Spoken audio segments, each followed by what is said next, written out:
Breaking tonight, the Justice Department officially moving to dismiss corruption charges against New York City Mayor Eric Adams. The filing coming as a seventh prosecutor in the case has now resigned over the administration's push to drop those charges. Overview of the stunning turn of events, now moving to a federal judge. We'll take a closer look at what influence, if any, the judge could have and what a simmering showdown between the DOJ and New York prosecutors could mean for the future of justice in the U.S.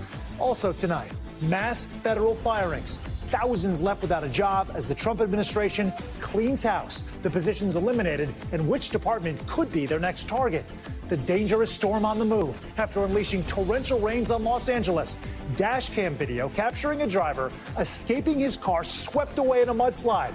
The grocery store ceiling also caving in as this storm now takes aim at 53 million Americans. We're timing it all out for you. The plea deal reached in the shooting of Ralph Yarl, the 86-year-old man pleading guilty after the black teen mistakenly rang his doorbell. NBC News speaking exclusively with Yarl's mother about the emotional moments inside the courtroom. And the shocking video, a young bull rider gored in the neck at the rodeo. We speak with him about how he narrowly escaped death and his plans to get right back on the bull. And saying adios to Duo, language app Duolingo announcing the death of its beloved green owl mascot. The hilarious social media reactions as fans and celebrities alike are grieving this loss. So is it just a hoot or a clever marketing ploy?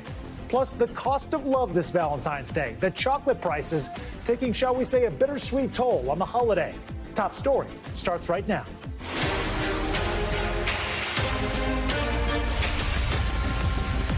And good evening, I'm Sam Brock, in for Tom Llamas tonight. A lot going down. Breaking tonight, the decision of whether to drop the charges against New York City Mayor Eric Adams, now in the hands of a judge. It comes after a motion was just filed to dismiss the corruption case altogether amid heightened pressure from the Trump administration.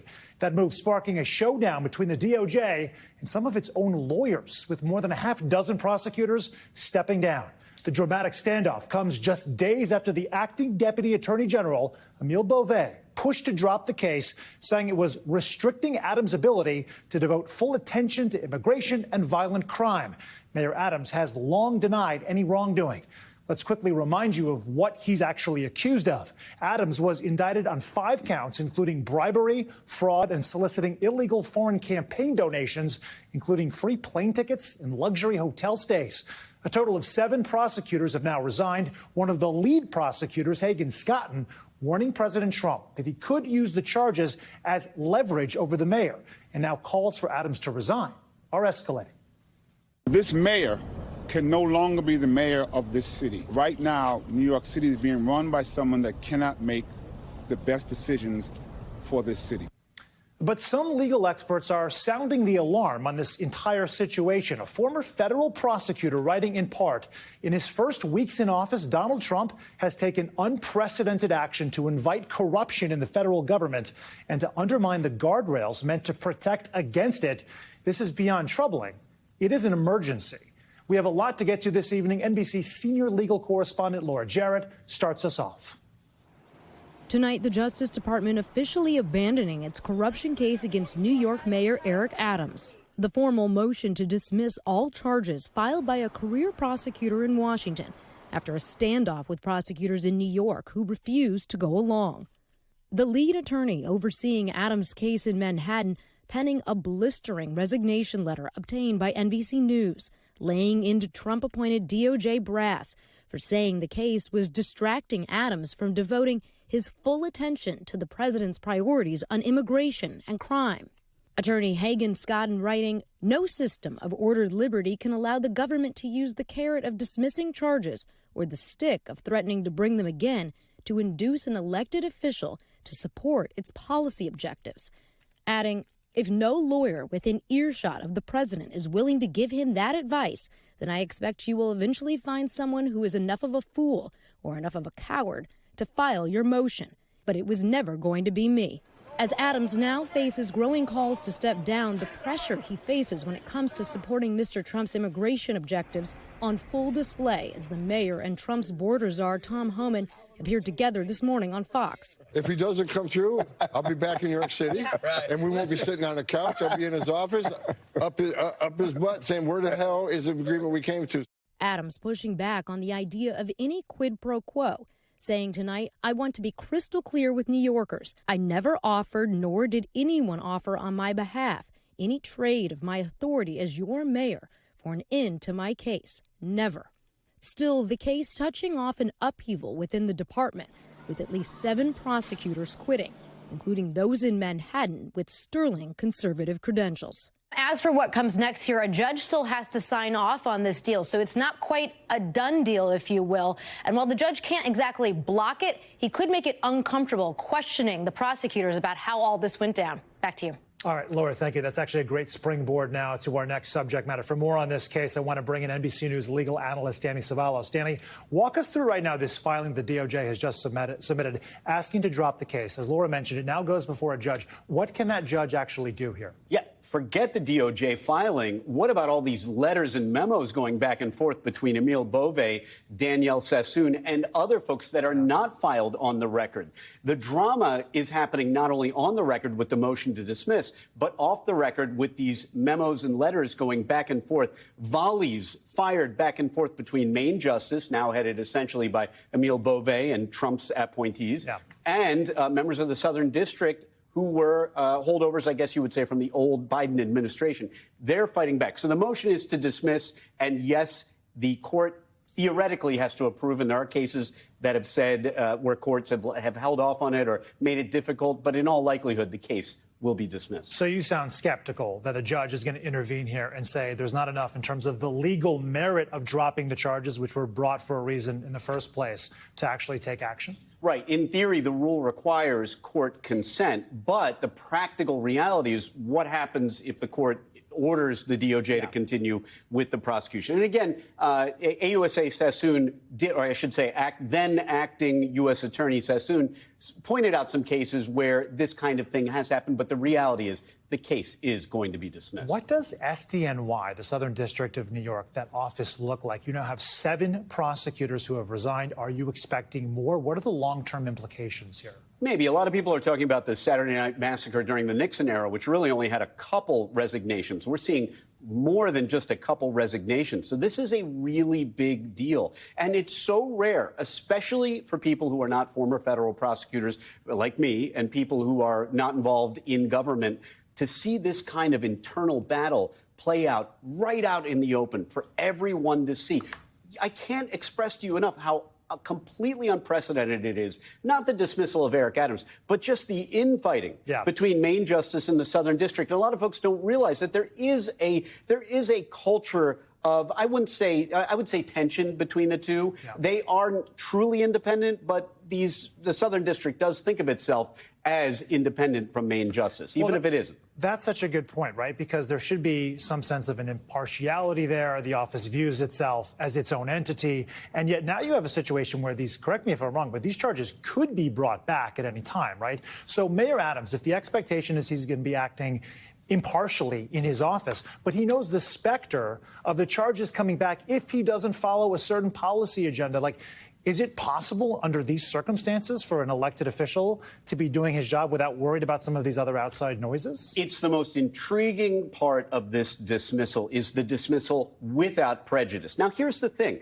A lot of times when prosecutors dismiss charges, they dismiss without prejudice. It's their preference because in prosecutor land, you always want the possibility of bringing them again. In other words, it's just, it's good adversarial work. Instead of with prejudice, why not without prejudice? What if we find the body? What if we find the missing evidence? So that's we want to be able to bring it back. Practice. And that is actually very normal. In practice, especially in state court, a dismissal without prejudice is as good as with prejudice because there are so many cases, they're not going to come circle back and come get your guy. But in this case, it sounds a lot like a leash. A leash where you're saying to Eric Adams, we'll dismiss without prejudice, but I can promise you in a few months when that new U.S. attorney comes in, he's going to look at that case again, and we're going to see just how much merit it has.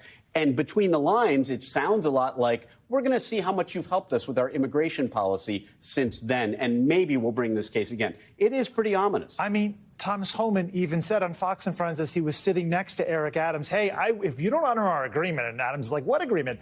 I will be back here. And he used some choice words.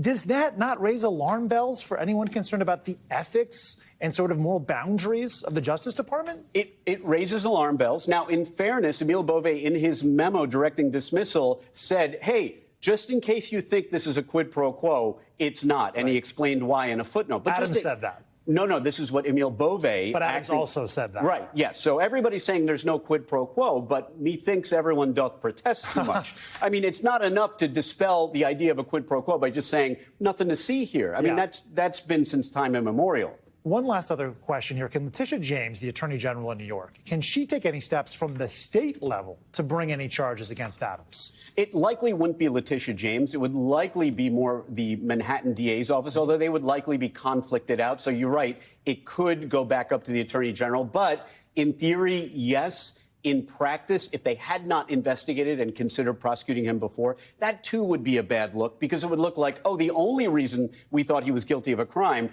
is because the federal government decided to stop prosecuting him. Now we think he's guilty, even though we never thought that before. So it's theoretically possible, assuming the statute of limitations hasn't expired. Yeah. But politically, it feels unlikely. This is all fascinating, chilling to a degree, and the fact that you were able to bring Shakespeare into the equation, you get extra points for that, Mr. Macbeth. Is that Shakespeare? I have no idea. I'm pretty sure it is. Danny Savalas, he does a little bit of everything. Thank you so much, Danny. We are also following news tonight of more federal workforce cuts by the Trump administration. Thousands more government employees fired today in departments ranging from the VA to the agency, get this, overseeing the nuclear stockpile. NBC News senior White House correspondent Kelly O'Donnell has the full details. Tonight, a wave of new terminations for thousands of federal workers swept up in mass firings from the Oval Office. The president said more job cuts are coming. Beyond 75,000 workers, the administration says, volunteered to quit with his offer of a promised payout. It's a big, tremendous saving for us. We want to downsize government, but make it better. Run it better. Today, outside Health and Human Services, Valentine hearts left for federal workers to protest Elon Musk's Department of Government Efficiency. The first convening of federal workers against Doge. Among those let go, first-year employees with probationary status, like 39-year-old Elizabeth Anaskevich, fired from the Consumer Financial Protection Bureau. But I never would have imagined that this is what would have happened, and it would have happened so swiftly and so inhumanely. At Veterans Affairs, more than 1,000 employees dismissed. U.S. Forest Service, 3,400. Energy's National Nuclear Security Administration oversees the nuclear stockpile. No specific figure, but a DOE spokesman stated less than 0.5% of the total NNSA workforce was dismissed. A big target for Doge, waste or abuse of tax dollars. The Government Accountability Office found in 2023 $236 billion in what's considered improper payments wrongly sent by federal agencies. Today, newly sworn in Agriculture Secretary Brooke Rollins. And as far as the layoffs go, I don't have the exact number, but yes, those will be forthcoming. All right, Kelly O'Donnell joining us now from the White House. And Kelly, we understand you have some more reporting tonight on Doge's attempts to access sensitive data at the Treasury.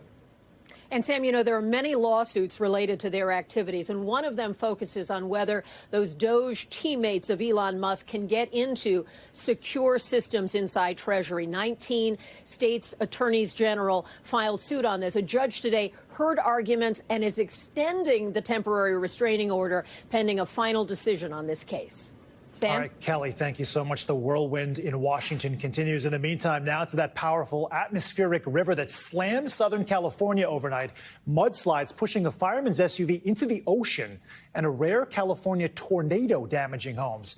This is a major winter storm is set to march east now, bringing heavy snow and ice to much of the country. More of the same here. Morgan Chesky is in the storm zone tonight.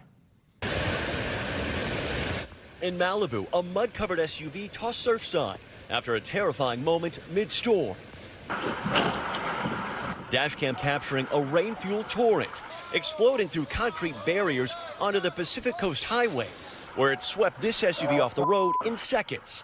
The debris barely missing Hector Caldera's own truck. As soon as we start backing up to the other side, another slide, so we got trapped from both slides. Our crew there as the driver with LA Fire climbed out shaken, but somehow safe. The close call blamed on an atmospheric river, drenching charred burn zones, flooding the Los Angeles metro area, even unleashing a rare tornado near Oxnard. The house shook, and the noise got louder and louder, and it sounded like something hit the top of the house. Mountains of mud lining streets beneath the Eaton Fire burn zone, where residents say the slide swallowed nearly everything in its path. All of a sudden, you could hear the roar, and this flash flood of mud came down the street. It was horrendous. The storm so violent, the roof of this supermarket caved in. And I was like, oh my God, like I was scared out of my mind. It was insane. Back in Malibu, as a crane hoisted that SUV back onto dry land, Captain Eric Scott stressing, even though the rain stopped, the landslide risk remains. How much longer before that landslide risk ends? Usually 48 hours is our main concern after the rain stopped. But again, this is still rather tumultuous. There's a lot of burned, scarred footprints throughout Los Angeles, and we know there's more rain to come. All right, let's pick up right there. Morgan Chesky joining us now from Malibu. You can just hear there, Morgan, the tenuous nature of all this. You talked about the fragility of the situation. It's a 48-hour window of concern over mudslides, and yet, who knows where we go from here? What are conditions like right now? Yeah, Sam, it's an odd sense of security, a false one. Blue sky sunshine here, but as you heard the firemen say, these hillsides can still hold that water in and could be at risk for landslides for the next 48 hours or so. That said, officials are confident in releasing some of those evacuation orders that were issued yesterday and allowing people to go back to their homes. In the meantime, though, with this better weather than what we witnessed this time yesterday, crews are absolutely busy trying to clean up this muddy mess outside of Duke's Malibu, where patrons were actually temporarily trapped inside yesterday as these mud flows made their way down hillsides and into the parking lot. PCH has been an absolute mess all day long, Sam. Crews have been able to make a significant amount of progress on cleaning it up and allowing traffic to resume. But I have to tell you, it just takes one look at these charred hillsides, knowing how vulnerable they are to another storm, to make you look at the forecast and check when the next rain could be headed our way. Sam. Set up so perfectly, Morgan, as if we had a forecast coming up, which we do. Thank you so much. I really do appreciate that. For more on these relentless storms, NBC News meteorologist Bill Cairns joining me now. We see, obviously, how thin this razor's edge is for Southern California right now. Bill, what are you seeing? What are you tracking at the moment? Yeah, Southern California gets a break, at least for the next 3 to 4 days, which will be good to get all that water off the hillsides. But the storm that hit the West Coast is going to cause significant problems. Starting tomorrow, a tremendous amount of rain is going to come down in Tennessee and Kentucky. I'm very concerned with flash flooding and river flooding there. Then tomorrow evening, we get the snow and ice breaking out into the Northeast. Then we get the whole system finally doesn't get off the East Coast until Sunday night. And then the cold air comes in behind it. So the number one concern for life and property is the threat of flooding. We have a rare high risk, Western Kentucky, Western Tennessee. That's the area we're most concerned with. There could be upwards of 6 to 8 inches in isolated spots, widespread 3 to about 6 inches of rain. And this is an area where the rivers are already swollen from how so many storms. And we also could see some severe weather out of this with isolated tornadoes, Louisiana, Mississippi. And of course, the northern side of this, Sam, is going to be snow. Northern New England's going to get the worst of it, up to upwards of a foot. Yeah, just kind of incredible here. I guess, what do you think the timeline is? Are we talking about potentially any activity after this next week, Wednesday, Thursday, whatever you're watching there, Bill? I mean, how the West Coast looks good, but the East Coast, there's already buzz building for a chance of a nor'easter on Thursday. We'll talk a lot more about that, though, when we get back from this holiday weekend. You'll stay very busy, Bill. Thank you so much. Now to a new development in the case against a Missouri man who shot teenager Ralph Yarl for knocking on his door by mistake. The 86-year-old pleading guilty to second-degree assault in a case that sparked protests in Kansas City and garnered national attention. NBC's Shaquille Brewster was at the courthouse, and he spoke to Yarl's mother shortly after that plea. Tonight, a guilty plea from Andrew Lester, the man who shot Ralph Yarl in 2023 after the teenager mistakenly rang the doorbell of the wrong home while trying to pick up his twin brothers in Kansas City, Missouri. This outcome ensures accountability for the defendant, provides closure to Mr. Yarl, and satisfies the need to achieve a just result in the case. The 86-year-old seen entering the court in a wheelchair, pleading guilty to second-degree assault, a felony that carries a maximum sentence of 7 years in prison. The state will be requesting a sentence of 5 years incarceration. In the courtroom, Ralph Yarl and his family. Early in the hearing, Mom Cleo Nagby putting her arm around her son. I have mixed feelings. Everybody thinks it's a big day, but it's a big day that was too delayed. Explain that. Well, I knew he was guilty. He knew he was guilty. Why did it take 2 years? In April 2023, Lester shot Yarl twice through the closed storm door of his home, telling police he was scared to death when the teen rang his doorbell just before 10 p.m. Yarl, who was a high school honor student at the time, was struck in the head and arm. He survived but has permanent physical and mental injuries, explaining to NBC News' Antonia Hilton last year. Would you say it's been harder to physically recover or mentally recover? Definitely mentally, but it's a constant uphill battle. It's a long road, but he's strong. He's not just strong, he's very, very strong. The dramatic update in this case coming just days before the scheduled start of the trial that saw repeated delays. I have twin boys that are 13-year-olds. Since the incident happened, these boys have never gone on another play date. Really? No. They've never had friends come over. Nagby now pushing the Clay County prosecutor to ask for a longer sentence in this case, saying they've always believed race was a factor, even if it wasn't mentioned in the original charges. So if he's putting his word down for this black kid, he needs to fight with his guts, and he needs to fight for him with everything that he has. This is not just about Ralph. I say all the time, Ralph is alive for a reason, but Ralph was just a human that was, God just saved his life so that people can see that we need to do more. Shaquille Brewster joining us now from Liberty, Missouri. You can hear her heartache, Shaq. When could we see sentencing here? And the family also, it appears like, is pursuing civil litigation as well?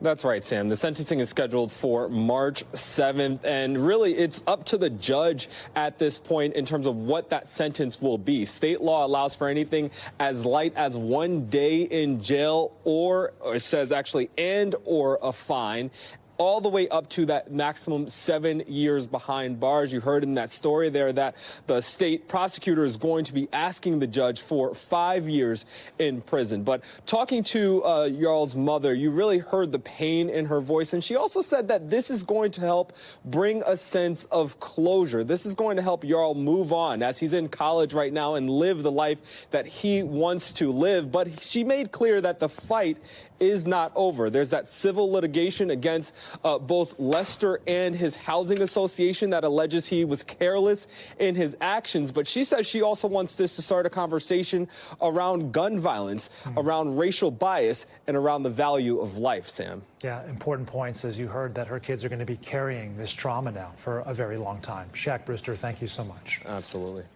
Still ahead tonight, the bull rider, lucky to be alive after being gored. The horrifying video as that rider is pierced in front of a crowd. We're going to speak with him about these terrifying moments and if he'll get back in the rodeo.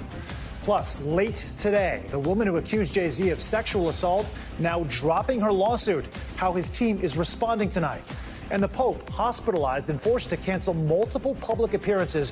What we're learning about his latest health scare. Stay with us.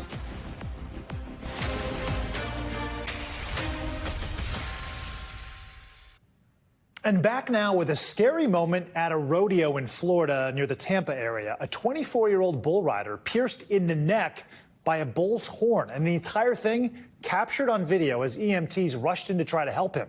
NBC's Marissa Parra spoke to that rider, who remarkably is now okay, and a warning that some of the footage in this story is graphic. Every time my heart would beat, that blood would spray. Professional bull rider Zach Nagley shows the scars from his near-death experience 1 week ago, gored in the neck by the bull he was riding at a rodeo near Tampa, Florida. And that was when the EMTs seen it, and they immediately rushed over and put their hands on my neck. And apply pressure without choking me out. The paramedic seen in this video, Max Pollock, jumped in with critical care that helped save his life. Once we realized there's a big hole in his neck, essentially, you just got to put as much pressure on it as you can, using as much gauze as we can to have that stop the bleeding. I don't think I've ever seen anybody like bleed arterially like that. The bull rider, seen calmly on video moments before, escaped death by a millimeter. Let's see if we can get it done. He hit me just directly on the right spot with enough force. His horn actually went inside of my neck and serrated my smaller carotid artery. He missed my main jugular by 1 millimeter. Paramedics say he lost roughly a full liter of blood. Nagley describes nearly slipping out of consciousness. I couldn't see nothing, so I'm basically blind at this moment. My hearing is slowly going out, my breathing slowing down, and I felt that peace come over me. I think this is it. I'm dying, and it's a very weird feeling. I was like, God, just give me another breath, one more, and that was when I really started praying. Bull riding is one of the most extreme sports, with an injury rate researchers say 10 times higher than both football and hockey. The 24-year-old shows how talking and eating normally will take time. Doctors say he's lucky to be alive, but he's not done with the sport yet. Will you ever bull ride again?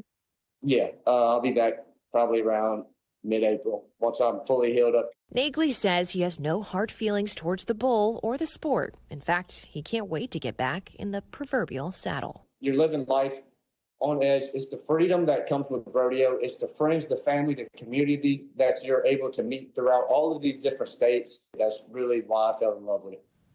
Just incredible. All right, Marissa Parra joining us now from Miami. You spoke with Zachary in that just incredible interview, Marissa. And I got to say, I have the same question that anyone would have watching that. How did he not die? And he's going to be doing it again? Zachary's going to get back on the bull? Yeah, you could see from my face how shocked I was too, Sam. I mean, you can only imagine how terrifying it was. He was telling us about how he could literally hear the hospital staff saying they could not find a pulse. They checked his neck, they checked his wrist, they checked his arm, and Zach wasn't able to talk to them and tell them that he was still there. Thankfully, though, they kept looking and they did find that pulse in between his toes. So he credited his faith in God. He's a deeply religious man. He, of course, credited all the EMTs, the hospital staff that jumped in to help, and the rodeo community, because as you heard, Sam, this isn't over for him. In fact, as you also heard him say, he wants to get back in there in the rodeo ring and even reunite with that bull once again, but hopefully with a very different ending next time, Sam. It's just amazing that he's alive. We're very grateful for that. I want to know what the percentage of moms who don't let their kids play football because they're worried about injury, what percentage of that for bull riding? I'm thinking it might also be higher as well. Probably. Thank you, Marissa. When we come back, the recall over those popular igloo coolers, the products that the company says could actually cause serious finger injuries, even amputations. What you need to know next.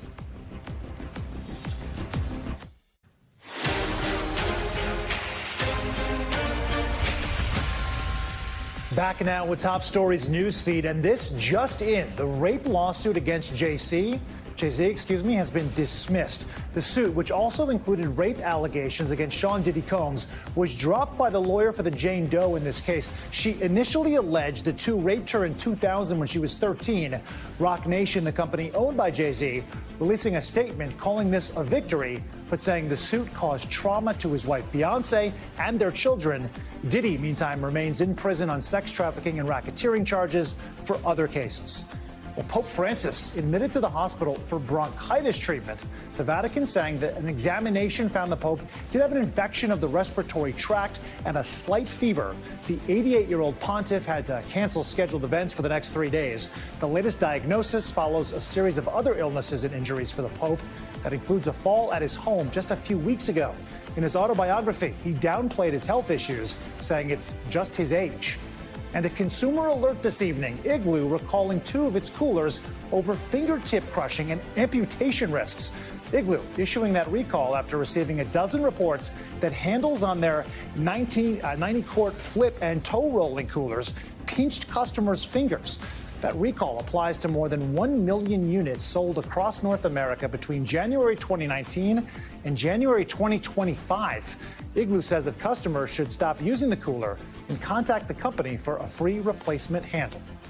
Well, Well, now to new details in that deadly midair collision in the skies over Washington, D.C. Authorities saying the Black Hawk that crashed into the American Airlines flight was flying above the 200-foot threshold, but the pilots might not have known due to bad altimeter data. Tom Costello brings us the very latest. 2 weeks after the midair crash killed 67 people, NTSB investigators say the Army helicopter's black box indicates its radio altimeter showed 278 feet at the time of the crash, 78 feet above the 200-foot limit for helicopters.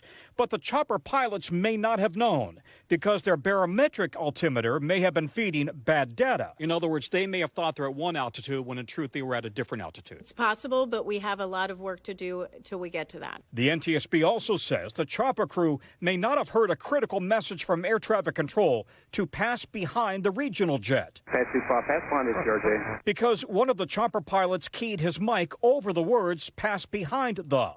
The RJ pilots may have tried to avoid the crash with a dramatic pitch up 1 second before impact. Was there any indication that the crew of the CRJ realized at the last second they might be hit? Yes, there was an indication, and that is we see a pitch up of the aircraft, so it was 9 degrees up. Helicopters in and around Reagan National are required to fly down Chopper Route 4, hugging the east side of the Potomac under 200 feet near DCA. They had about 1 second between the time they realized where the helicopter was until impact, so there was no chance for them to get out of the way.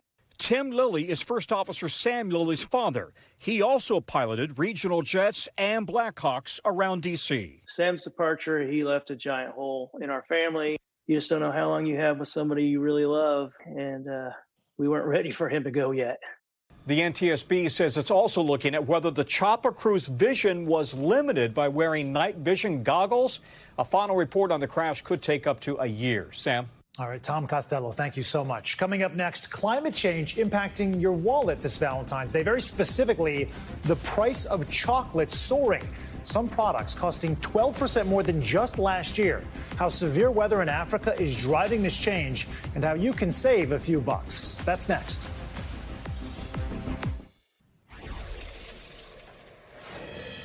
And back now with Money Talks. And this Valentine's Day, something else is talking, the price of chocolate. You might want to think twice about the amount of chocolate you're buying for your beloved. Prices skyrocketing over the last year, so experts say that you can expect to pay somewhere in the neighborhood of 10 to 20% more for chocolate now than compared to February of 2024. Now, let's give you a look at some examples of what we're talking about. A king-size 2-pack of Reese's Hearts will run you $2.59 this year. A year ago, that was $2.29. That's a 13% increase. On the right side of your screen, you see the Hershey's Kisses there, $5.49 this year, a big jump up from $4.89 a year ago. So to break down those rising costs and what to do if you're still on the hunt for something sweet, which we, of course, always are, Yahoo Finance reporter Brooke DePalma joining us now. Brooke, all right, it's one of those things where don't be mad at the messenger on this one. And we know people love their chocolate regardless. But for this Valentine's Day, thank you for being here with us on this holiday. Why are we seeing chocolate prices just soar? Good evening, Sam. This is actually nothing new. We've been seeing this since early 2024, and it's largely because of a global cocoa shortage. That's primarily due to these key changing weather patterns that we're seeing in the largest key sourcing region of global cocoa supply, and that's West Africa. These changing weather patterns are hitting that region, and that's leading to a lower supply. Now, we know that 80% of the total cocoa output globally comes from West Africa. And so because of these key changes, that's leading to lower supply, and that's ultimately leading to higher prices. Compared to last January, when this global cocoa crisis began, prices are up more than 143%, according to Wells Fargo. And that is a scary thought for the consumer, especially this Valentine's Day. It really is, as you're trying to balance all of the other things in your grocery basket that are just double-digit or more expensive than they were just a year or two ago. I'm wondering, like, how elastic or inelastic is the demand for chocolate, right? Like, if the prices rise, do people still have such an appetite for chocolate that they'll keep buying it anyway? Or do you see that maybe shifting a little bit? And what are some of the other options if people don't want to shell out more cash for chocolate? Yeah, well, companies like Hershey's and Mondelez are doing everything that they can in order to keep that consumer coming back, because they know that consumers are inflation weary. They know that they're frustrated and tired of paying those higher prices, but they're also mindful that they have to offset these higher costs, how much they're paying for those cocoa beans.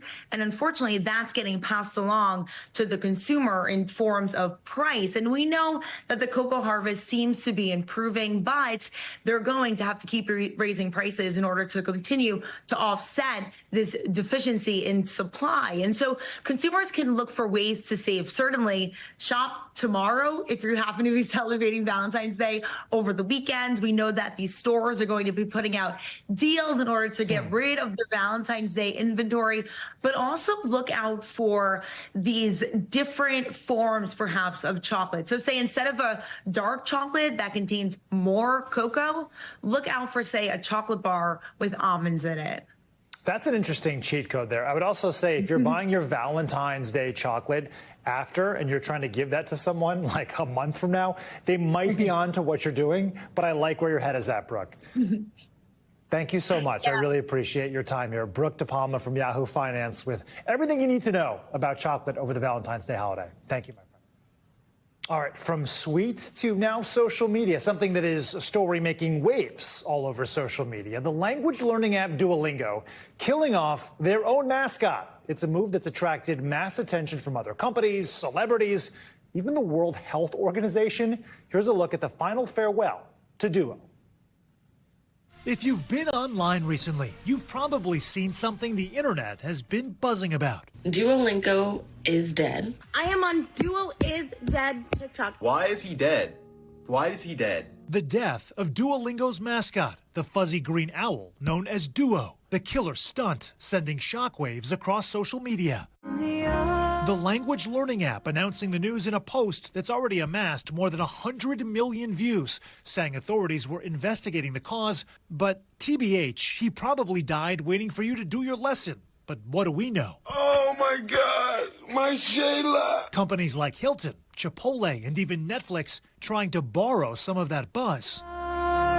Buffalo Wild Wings posting this video showing a trail of Duo's green feathers leading to a tray of its wings, while global pop singer Dua Lipa responding with the words, "Till death do us part." Even the World Health Organization speculating on the cause of death, writing, one thing we know for sure, it's not smallpox because the disease has been eradicated since 1980.